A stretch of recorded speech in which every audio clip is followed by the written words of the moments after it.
Dimensional analysis is one of the most powerful tools that we have available to us in scientific analysis. This is where we look at the units of the quantities that we are relating in order to make insights about them and their relationships. So this is probably even more important than comparing the numbers themselves in our derivations. So our major tool for doing dimensional analysis is the rule that we can only add, subtract, or compare things with identical units. Comparing things, that's when we're writing an inequality, something is greater than, something is less than, or we're saying that something is equal to something else. So the units always have to match up. And the really fancy term for this is dimensional homogeneity. Homogeneity, this is just the same as homogeneous. We talk about solutions. It meant that they look the same in all parts of the substance. And same thing with homogeneity here. It means we have to have the dimensions look the same no matter which part of our expression that we're examining. A few examples of this principle of dimensional homogeneity. So in our first expression here, we have 7 meters plus 8 meters equals 15 meters. So we've added meters to meters. That's part of the rule. And when we do that, we get something in meters on the left side, and it has to match what's on the right side. Everything in meters, that makes this a proper dimensional expression. What if we try something else? We try and take 1 hour plus 2.1 kilograms and resolve that. We can't, that's just nonsense. You can't add hours to kilograms. You can't add time to weight. You can increase or decrease time by adding or subtracting seconds. You could increase or decrease weight by adding or subtracting mass, but you can't increase the mass of an hour, increase its weightiness or decrease its weightiness. You can't increase the length of a kilogram with respect to time. So this operation is not meaningful. And dimensional analysis tells us that it's not. Dimensions always have to be the same. Well, what if we have an unknown quantity in our expression? So we have 15 meters per second squared plus some unknown quantity times 5 meters is equal to 25 meters per second squared. Our rule of dimensional homogeneity tells us that if we have meters per second squared on the right side, then we must have meters per second squared on the left side. And if we're going to add this term to 15 meters per second squared, then this term must have units of meters per second squared.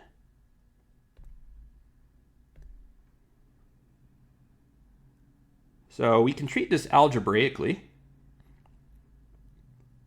We can solve for x, right? X is equal to 25 meters per second minus the term on the left, the 15 meters per second.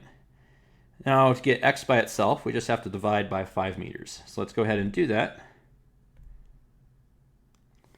And now we get 10 meters per second divided by 5 meters. 10 divided by 5 is 2. Meters per second divided by meters is just the per second, the 1 over second squared. And another way of writing this that we use because it's more compact is we just write 2 times seconds to the negative 2 power. And so negative 2 means you divide by seconds twice, just like a positive 2 means you multiply by seconds twice.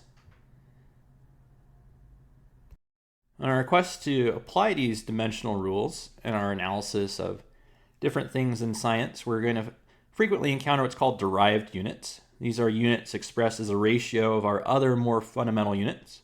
Recall there are 7 of those in our SI system. Things like the coulomb for measuring charge and the kilogram for measuring mass. And so anytime we encounter something else other than mass and charge, etc., then we're going to need one of these derived units to express it. So for instance, the formula for density is defined to be equal to the mass of the substance divided by its volume. Now, if we apply our rule of dimensional homogeneity here, that requires that the units on the left side match the units on the right side. So I'm going to introduce a notation. When I write brackets around something, that means I'm just considering the units of it. I don't care what the actual quantity is. So if I put brackets around 15 miles per hour, that just means miles per hour.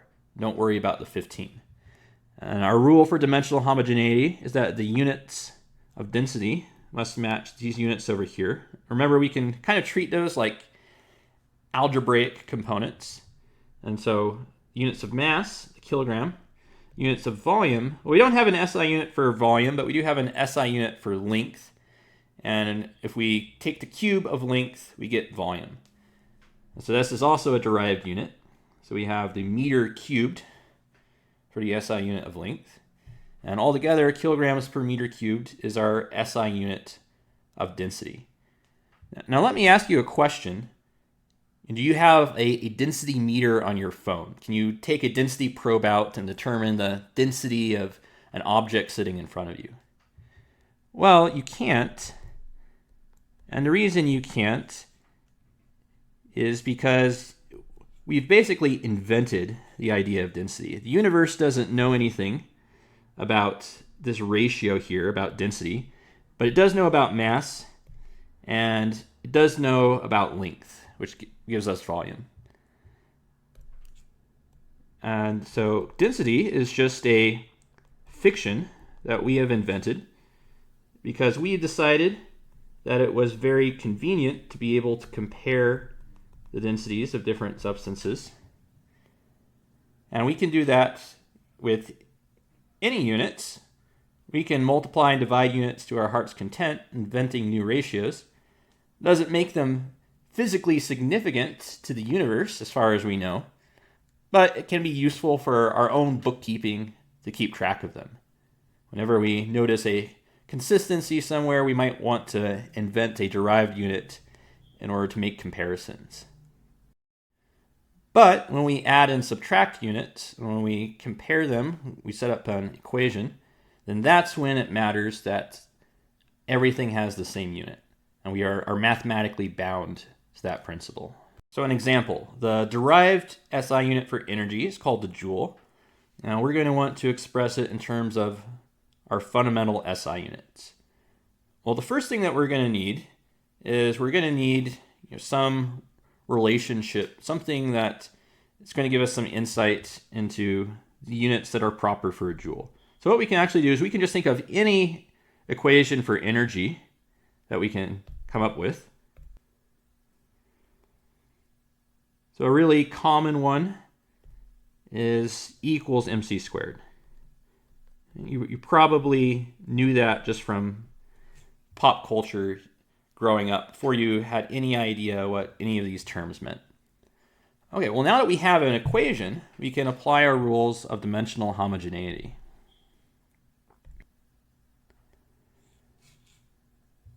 So the dimensions on the left side, our dimensions for energy, must match the dimensions on the right side,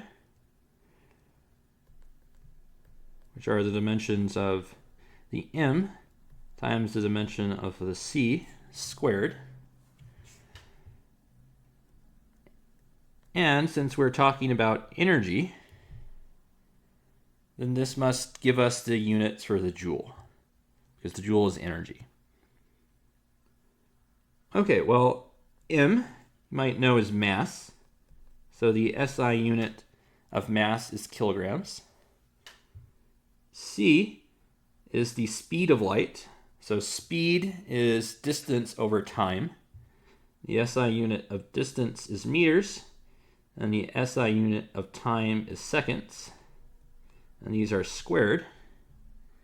So that must mean that the joule is equal to kilograms meters squared per second squared.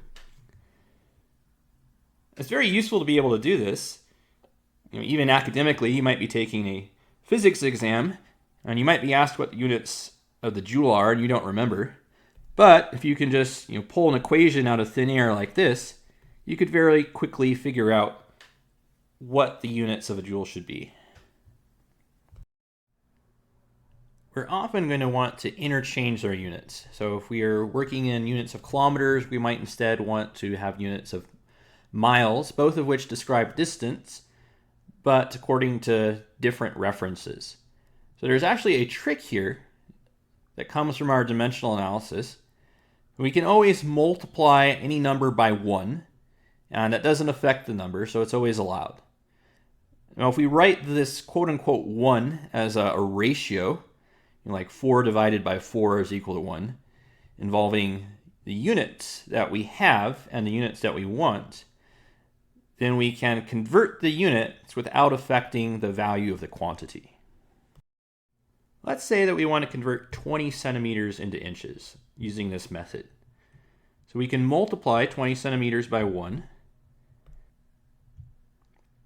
And we'll use our definition that 1 inch is equal to 2.54 centimeters. So if we wrote 1 inch over 2.54 centimeters, it's the same thing as 2.54 centimeters over 2.54 centimeters, which is equal to 1. And we can multiply 20 centimeters by 1, and we still have 20 centimeters. But we'll write this in a way that we can affect the units. So we'll use this version of our fraction, 1 inch over 2.54 centimeters. We multiply that by 20 centimeters. And we can think of these centimeters here as canceling out. And then we're just left with inches. And then we also need to divide 20 by 2.54 and multiply it by 1. And that gives us 7.874. And this is exactly equal to 20 centimeters. If we had a ruler and we looked at this marking on the ruler, it would be exactly across from the 20 centimeter marking on the ruler. Now note something else here that's important when you're doing significant figures. Since this is a definition, it's an exact quantity. We didn't measure the 1 inch and we didn't measure the 2.54 centimeters. So it's not measured value, it's just a definition. So what that means is that this has infinite precision, whereas this has 4 digits of precision. So when we multiply it out, we will go with the lesser quantity of sig figs for our final answer. And so we want this to also have 4 digits of precision. We can make our conversion method a little bit more powerful by using multiple conversion factors in series. This is called the factor label method. Factor because we're using multiple factors, label because they're all labeled with their respective units. Now we set this up so that all the unwanted units cancel and only our desired units are left over at the end. So an example of the factor label method. Let's say that we're considering air. Air is 70% nitrogen. We'll restrict our consideration to these nitrogen molecules. They move with a velocity of 515 meters per second. How fast is this in miles per hour? Maybe we just want to have some intuition. How fast are the molecules in air moving around us? We want to be able to compare that to how fast we walk to the corner store or something that makes sense to us. The first thing to do in this problem is we just have to lay out where we're starting at and where we're going. So where we're starting at, what we know is that the value is 515 meters per second. Where we're going is we want miles per hour. Now somewhere in between, we are going to multiply by different ratios that we know. And remember, ratios, they're always equal to 1, so we aren't actually affecting the identity of this quantity. We're just affecting its dimensions. And we're going to make it so that meters cancel out, seconds cancels out, but we wind up picking up some miles, and we wind up picking up some 1/hours.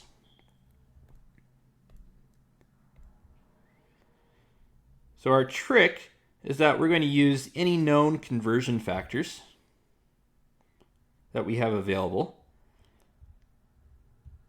So let's just think of some possibilities here. Let's say that we want to deal with these seconds. How can we deal with seconds? Well, there are 60 seconds in a minute.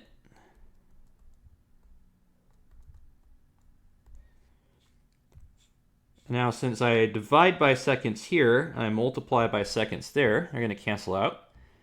Now I have units of meters per minute. What am I going to do now? Seem to be in the same hole. Well, we just have to power through it. So now I'm trying to get rid of minutes. So I think up of another conversion factor involving minutes. Well, I know that there are 60 minutes in 1 hour. Now the minutes cancels. We have hours in the denominator. That's good because that's what we want. So we've already figured out our denominator. Now what are we going to do with these meters here? What's a ratio connecting meters and miles?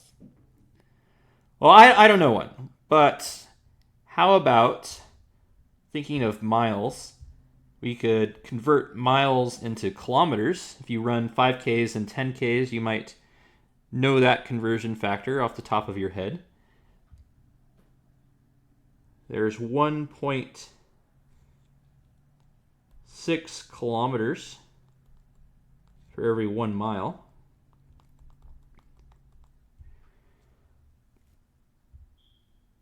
Okay, well, now we have to get rid of meters. We also have to get rid of kilometers. If you remember your SI prefixes, you know that there are 1,000 meters in 1 kilometer. And you have to be careful to write this the correct way. If I put this on the bottom, it will cancel out the meters there. So that's good. But now you notice that my kilometers is screwy. If I multiply this kilometers by this kilometers, it doesn't cancel out. And actually, I put miles on the bottom. It should have been on the top. So that's actually one of the nice things about dimensional analysis is that you will know as you're working through it if you've made any mistakes in any of these steps. And fixing those mistakes is as easy as going back and rewriting the quantities the other way. So now let me put the miles top where it belongs. 1 mile. Let me put the kilometers on the bottom. And now meters cancels. Kilometers cancels. And we are left with miles over hours. And the last step is to go ahead and multiply out the quantities. 515 times 60 times 60 divided by 1 times 1 divided by 1,000 times 1 divided by 1.6. I do that, and it all comes out to 1,150 miles per hour. This is pretty fast. This is how fast a typical molecule in the air is bouncing against you at any given moment. If you know about the speed of sound, it's about 340 meters per second or 760 miles per hour at sea level and 20 degrees Celsius. So this number makes sense. It's within the realm of an order of magnitude of the speed of sound. And it makes sense that the molecules are moving faster than the speed of sound. The speed of sound couldn't be propagating faster than the molecules themselves. And you can do this with the vast majority of problems that you're going to encounter in chemistry. All you have to do is you just have to write out the information that you have, the information that you're trying to get, And then you just have to look up ratios and remember ratios and find places where you can get ratios and just start writing them out to do this conversion process. You don't have to have a mental picture of the intermediate 5 steps here to get from point A to point B. You just have to set it up, and then you have to start plugging in until you eventually get to the end. So this is a very powerful technique, which is going to make your life a lot easier if you use it. It will make a lot of questions and problems that seem impossible actually very manageable to get through.